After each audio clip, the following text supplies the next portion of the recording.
Em Portugal, a modalidade não é muito antiga. Fez 126 anos e se realizou o primeiro jogo de futebol em Portugal com registro oficial e com direito a troféu, entregue pelo rei Dom Carlos I. Estávamos em 2 de março de 1894 e no Porto defrontaram-se o Futebol Clube Lisbonense e o Futebol Clube do Porto. O jogo foi no Campo Alegre e ganhou a equipa de Lisboa por 1-0.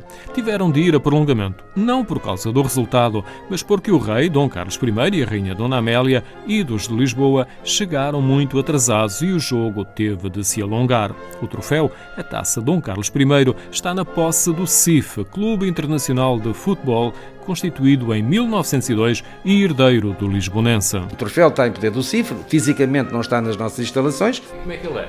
Muito bonito. É uma salva, tem a inscrição da data e a oferta do rei Dom Carlos. É prata. Mas tem uma réplica... A réplica está a ser trabalhada, está a ser preparada, de modo a que possa estar aqui também, aqui nesta nossa sala de troféus, para que de facto as pessoas possam ver e possam, enfim, admirar este bonito troféu. António Vilamaior, vice-presidente do CIF, mostrou-nos a sala de troféus onde irá ficar a réplica da Taça Dom Carlos e que pode ser vista após solicitação ao clube. São muitos os troféus e é igualmente interessante ver ilustrações e informação sobre a prática de várias modalidades desde o início do século passado.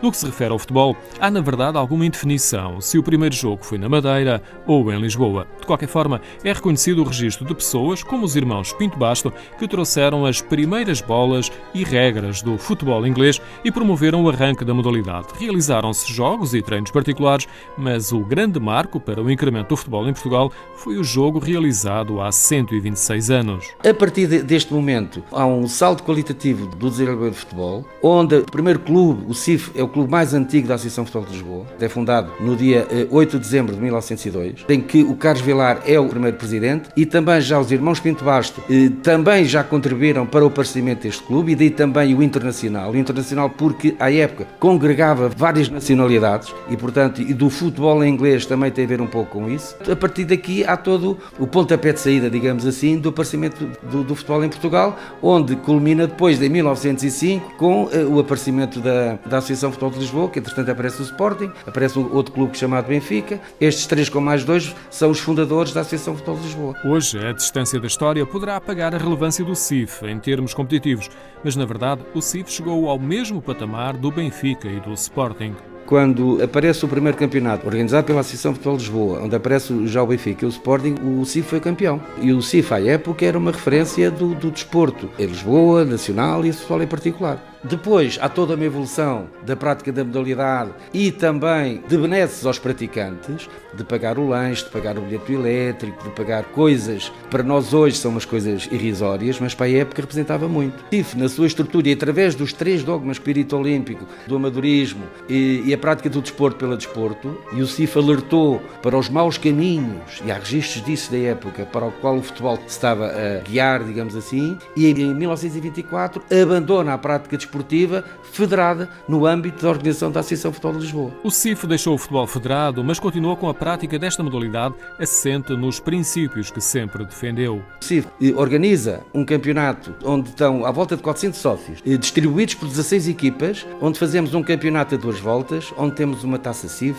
onde temos uma super taça CIF e onde passaram muitas figuras do desporto português que depois de abandonarem a prática profissional de futebol, encontraram no CIF a maneira de continuarem a jogar futebol e a gostarem do jogo e com figuras célebres que toda a gente conhece do desporto português, como por exemplo Eusébio, como Manuel Fernandes, como Alexandre Batista, para tentar diversificar um bocadinho, como Monteiro, um célebre jogador avançado que jogou na CUF de Barreiro, na altura, quando a CUF era a CUF, como o Bastos, guarda-redes do Benfica, como o Palmeiro Antunes, que a alturas tantas criou aqui uma equipa de futebol que era aceita do olho vivo, o SOV, que esteve aqui durante largos anos, e tantos outros, mais recentemente o Dani, o Paulo Bento, o Sapinto. O ténis é outra modalidade praticada no clube desde a sua fundação. Foi introduzida pelos irmãos Pinto Basto e ainda hoje o CIF tem escolas de formação. O ténis e o futebol são as modalidades com mais praticantes, mas ao longo da sua história o CIF destacou-se também em outras disciplinas. Meados do século passado, o CIF é pioneiro de muitas modalidades, como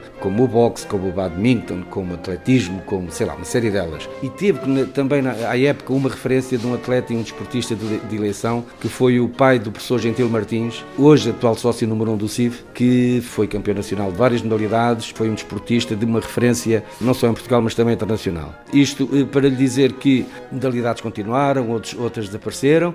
Hoje o CIF tem como gênese a sua prática desportiva a prática de futebol, claro, o ténis, o pádel e desportos de pavilhão. O CIF tem cerca de 5.000 sócios. Neste século de história já esteve em vários lugares de Lisboa, Campo de Ourique, Laranjeiras e no Campo Grande. E nos últimos anos a sede e as instalações esportivas encontram-se no oásis da Zona Verde de Monsanto.